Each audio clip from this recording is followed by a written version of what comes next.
Students आज का जो मेरा सेशन है वो इकोनॉमिक प्लानिंग को लेकर है। आज हम इकोनॉमिक प्लानिंग में बात करने जा रहे हैं डेमोक्रेटिव प्लानिंग के ऊपर।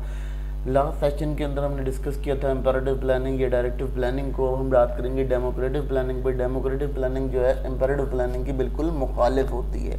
अब उसमें होता क्या है, उसमें ये होता है कि जैसे आपका हमने बताया था कि सिंगल डिसीजन मेकर्स होते हैं, यहाँ सिंगल डिसीजन मेकर नहीं होते, यहाँ डिफरेंट किस्म के डिफरेंट किस्म की सोसाइटी के मेंबर्स जो हैं वो इन्वॉल्व होते हैं डिसीजन लेने के लिए। अब इसकी करैक्टरिस्टिक्स की ओर बात करते हैं, इसकी क्या करैक्टरिस्टिक्स हैं। तो सबसे पहले बात कर लेते हैं जी, इसकी ब्रॉडर स्टेक होल्डर्स होते हैं। आपके जितने भी स्टेक होल्डर्स होते हैं वो इसके अंदर शामिल होते हैं। फिर उसके बाद क्या होता है कि वो कम्युनिटी मेंबर्स शामिल होते हैं। आपका डिसीजन लेने के लिए तमाम वो एलिमेंट्स ऑफ इकनॉमी मौजूद होते हैं, वो एजेंट्स ऑफ इकनॉमी मौजूद होते हैं जो डिसीजन में का अपना हिस्सा डाल रहे होते हैं। फिर उसके बाद सबसे कंसल्ट किया जाता है, सबसे बातचीत की जाती है और एक डिसीजन को बनाया जाता है, मेक किया जाता है। ये इसका सबसे पहला प्रोसेस होता है। अच्छा, इसके बाद ये कंसिस्टेंटली बनाया जा रहा होता है इस प्रोसेस को, क्योंकि क्या होता है कि आपके अंदर फ्लेक्सिबिलिटी मौजूद होती है, इसमें सबके सब शामिल होते हैं। फिर उसके बाद क्या होता है, ये कलेक्टिव डिसीजन मेकिंग की वजह से भी बहुत मशहूर होता है। यानी इसमें क्या होता है, कलेक्टिव डिसीजन होता है, आपकी सोसाइटी के तमाम मेंबर, कंज्यूमर, प्रोड्यूसर और आपके कम्युनिटी मेंबर्स ये तमाम इन्वॉल्व होते हैं, जिसकी वजह से क्या होता है कि आपका ये कंडीशन क्लियर करता है। फिर ये क्या करता है, वक्तन पर वक्तन नेगोशिएशंस करता रहता है, इसके अंदर कुछ अमेंडमेंट आती रहती है, तो ये कंटिन्यू चेंज होता रहता है।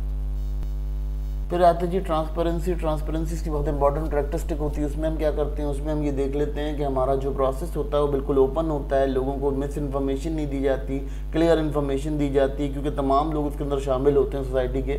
तो उससे क्या होता है कि आपका जो प्लान होता है बिल्कुल ओपन होता है। फिर उसके बाद ये होता है कि आपके पास इसको लगाने के लिए काफ़ी टाइम मिल जाता है, काफ़ी स्पेस। इसके बाद अगर देखा जाए तो तमाम जो स्टेक होल्डर्स होते हैं, तमाम चीज़ें जो तमाम मेम्बरान जो इसमें शामिल होते हैं वो अपने इन्फॉर्मेशन को, कंसर्न इन्फॉर्मेशन को ले सकते हैं, हासिल कर सकते हैं।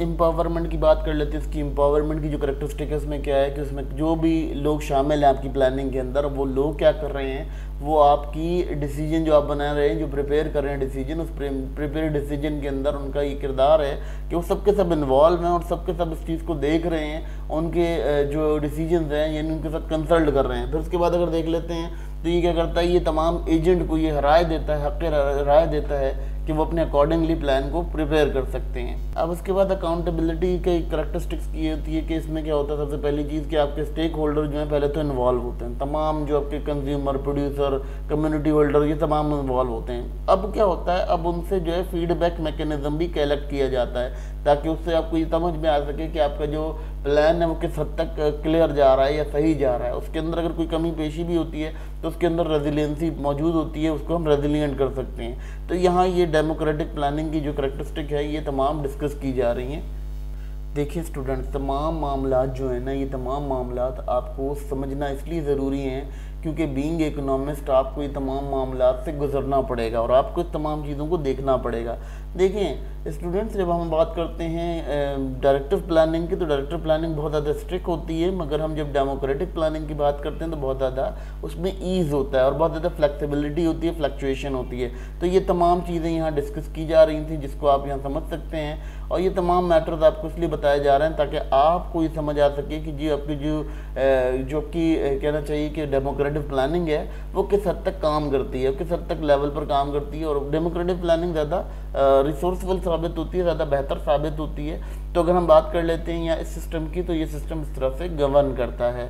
और सिस्टम को गवर्न करने की वजह ये भी होती है कि जब आपके तमाम मेंबर्स शामिल होते हैं तो जो भी आपकी रिसोर्सेज हैं, वो चीज़ें, उनकी इन्फॉर्मेशन बिल्कुल क्लियर होती है आपके पास और आप उसके अकॉर्डिंग अपने तमाम डिसीजन क्रिएट कर सकते हैं।